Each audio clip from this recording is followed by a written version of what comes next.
உங்களுக்கு அதிகமான வேர்வை, மயக்கம், இதயம் படபடப்பு இருக்கா? அப்ப இது ஹைப்பர் டென்ஷனோட சிம்டம்ஸா இருக்கலாம். ரத்த அழுத்தம் அப்படின்னா என்னன்னா, ரத்த குழாய்கள்ல அதிகமான அழுத்தம் ஏற்படுறதா ரத்த அழுத்தம் அப்படின்னு சொல்றோம். இது எதனால வருது அப்படின்னு பார்த்தோம்னா, ஃபர்ஸ்ட் ஜெனட்டிக்ஸ். அப்பா அம்மாவுக்கு இருக்கிறதுனால உங்களுக்கு ஹைப்பர் டென்ஷன் வரதுக்கு சான்ஸ் இருக்கு. ஸ்ட்ரெஸ், செடன்ட்ரியான லைஃப் ஸ்டைல், ஸ்மோக்கிங், ஆல்கஹால் கன்சப்ஷனால வரலாம். வெயிட் கெயின் அதிகமா இருக்கிறதுனால, சால்ட் ஸ்பைஸான ஃபுட்ஸ் அதிகமா எடுத்துக்கிறதுனால கூட வரலாம். இதோட சிம்டம்ஸ் என்னன்னு பார்த்தோம்னா, முன்னாடியே சொன்ன மாதிரி இதயம் படபடப்பு, மயக்கம், அதிகமான வியர்வை, தலைவலி, விஷன் ப்ராப்ளம்ஸ், செஸ்ட் பெயின், இதெல்லாம் இதோட சிம்டம்ஸா. ரத்த அழுத்தத்தை இக்னோர் பண்ணீங்கன்னா சடனான stroke, paralysis, heart failure, heart attack, ஞாபக மறதி இதெல்லாம் வரதுக்கு சான்சஸ் இருக்கு.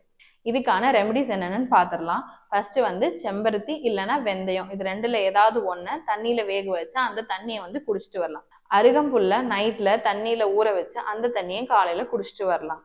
ஆடாதோட இலை கூட ஏலக்காய் சேர்த்து தண்ணியில ஊற வச்சு அந்த தண்ணியை மார்னிங்ல குடிச்சிட்டு வரலாம். அசோகப்பட்டை, மருதம்பட்டை இந்த மாதிரி சூரணங்கள் கிடைச்சுன்னா இதை சுடுதண்ணில மிக்ஸ் பண்ணி நீங்க குடிச்சிட்டு வரலாம். இதெல்லாமே ரெமெடிஸ் ஹைப்பர் டென்ஷனுக்கு சப்போர்ட் பண்ணக்கூடிய மெடிசன்ஸ். ஆனா நீங்க கண்டிப்பா ஒரு டாக்டரை கன்சல்ட் பண்ணி அதுக்கான மெடிகேஷன்ஸை எடுத்துக்கலாம். நம்ம கிளினிக் தேனி டிஸ்ட்ரிக்ட் கம்பத்துல இருக்கு. உங்களுக்கு வேணும்னா ஆன்லைன் கன்சல்டேஷனும் இங்க அவைலபிளா இருக்கு. இந்த மாதிரி வேற எதுக்கெல்லாம் ரெமெடிஸ் வேணுங்கிறத கமெண்ட்ல சொல்லிட்டு நம்ம பேஜை ஃபாலோ பண்ணிக்கோங்க.